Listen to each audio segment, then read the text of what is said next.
बात करेंगे बुलेटिन की और रुक करेंगे। इस वक्त खबर मिल रही है दिल्ली से, जहां कांग्रेस वर्किंग कमेटी की बैठक जो शुरू हुई थी वो अभी भी जारी है और इस बैठक को लेकर एक अपडेट सामने आया है। बैठक में अध्यक्ष पद को लेकर फिलहाल खुलकर बातचीत हो रही है।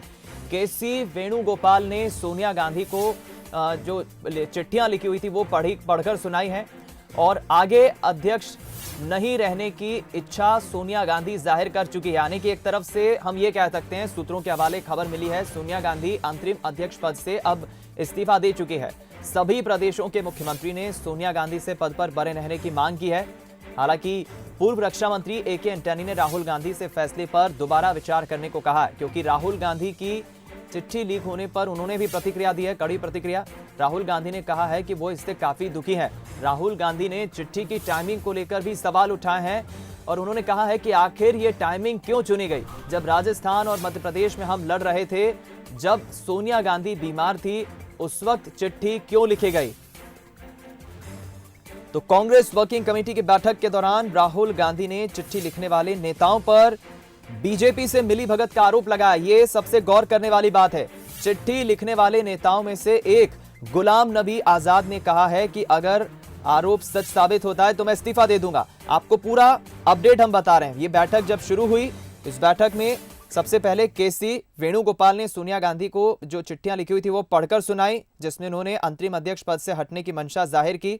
और उसके बाद अपडेट फिलहाल क्या है, हम चलिए रुक कर लेते हैं। विशेष संवाददाता विजय मांडगे हमारे साथ इस वक्त फोन लाइन पर जुड़ गए हैं।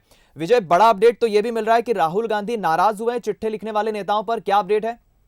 बिल्कुल दीपक, राहुल गांधी ने नाराजगी जाहिर की है। खासतौर पर चिट्ठी की टाइमिंग पर उन्होंने सवाल उठाए हैं। राहुल गांधी ने इस कमेटी की बैठक में ये कहा कि जब मध्य प्रदेश और राजस्थान में कांग्रेस लड़ाई लड़ रही थी और सोनिया गांधी बीमार थी, उस वक्त चिट्ठी लिखने का क्या औचित्य था, ये टाइमिंग पर उन्होंने सवाल उठाए हैं। और वो कांग्रेस नेताओं पर एक तरह से जिन्होंने चिट्ठी लिखी है उस पर बरसे हैं कि आखिर चिट्ठी लीक कैसे हुई। ये चिट्ठी लीक होने का मामला भी उस पर भी राहुल गांधी ने आपत्ति जताई कि कांग्रेस के अंदर की जो बातें हैं वो बाहर कैसे आ रही है। और सबसे अहम बात यह है कि जो सोनिया गांधी की चिट्ठी थी वो केसी वेणुगोपाल ने पढ़ी है। उसमें सोनिया गांधी ने कहा कि अब वो अंतरिम अध्यक्ष के पद पर नहीं रहना चाहती, तो फिर चुनाव की प्रक्रिया होगी। इसी बीच कई तमाम सारे नेताओं ने, चूंकि ये वीडियो कॉन्फ्रेंसिंग के जरिए बैठक हो रही है, कोरोना काल है, ऐसे में सभी लोग मिलकर बैठकर बातचीत नहीं कर सकते, लेकिन इस वर्चुअल प्लेटफॉर्म पर भी कांग्रेस में के नेताओं के बीच में खुलकर बातचीत हो रही है इस पूरे मसले पर। और जैसा आपने भी जिक्र किया कि गुलाम नबी आजाद ने इस पर ये कहा है कि यदि उन्होंने बीजेपी के सपोर्ट में ये चिट्ठी, यदि राहुल गांधी मान रहे हैं कि बीजेपी को सपोर्ट करने के लिए लिखी गई थी, तो वो यदि बीजेपी के एजेंट है तो वो पार्टी से इस्तीफा दे सकते हैं। इस तरह से बातचीत हो रही है। अभी कुछ देर पहले कपिल सिब्बल का भी ट्वीट आया है। उन्होंने कहा कि 30 साल तक जो वो बीजेपी से लड़ाई लड़ रहे हैं, आखिर क्यों लड़ रहे हैं, क्या वो बीजेपी के एजेंट है। इस तरह से जो तमाम बड़े नेता हैं जिनके नाम है, जिनके नाम बताए जा रहे हैं कि जिन्होंने चिट्ठी लिखी थी, वो भी अपने अपनी प्रतिक्रिया दे रहे हैं।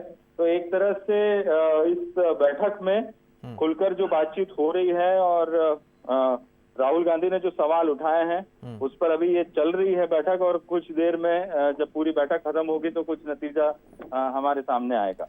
चलिए, आप नजरें बनाए रखिए, हम आपसे अपडेट्स लेते रहेंगे। विजय, धन्यवाद बातचीत के लिए, जानकारी पहुंचाने के लिए। तो विजय मांडगे विशेष संवाददाता बता रहे हैं कि देखिए, कांग्रेस की तरफ से जो अंतरिम अध्यक्ष है सोनिया गांधी, उन्होंने अपने अंतरिम अध्यक्ष पद से हटने की मंशा जो जाहिर की है, उसमें उन्होंने जो चिट्ठी लिखी है वो चिट्ठी पढ़ के सबसे पहले केसी वेणुगोपाल ने सुनाई।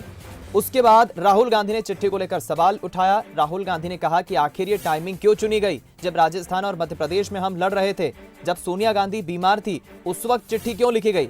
उसके बाद राहुल गांधी ने चिट्ठी लीक होने पर कड़ी प्रतिक्रिया दी और ये कहा कि मैं इससे काफी दुखी हूं। उमा भारती कुछ कह रही है, सुन लेते हैं। गांधी नेहरू परिवार का अस्तित्व समाप्त हो गया है, उनका राजनीतिक वर्चस्व समाप्त हो गया है, कांग्रेस का अस्तित्व समाप्त हो गया है। इसलिए अब ये कौन पद पे रहते हैं और नहीं रहते, इसका महत्व खत्म हो गया। आपको पता है, लखनऊ में रिक्शे तांगे वाले भी अपने आप को नवाब वाजिद अली शाह का खानदान का बता देते हैं। तो अब ये लखनऊ के नवाब वाजिद अली शाह के पड़पोते हैं सबके सब, इनकी नवाबी चली गई और रिक्शे तांगे चल रहे हैं।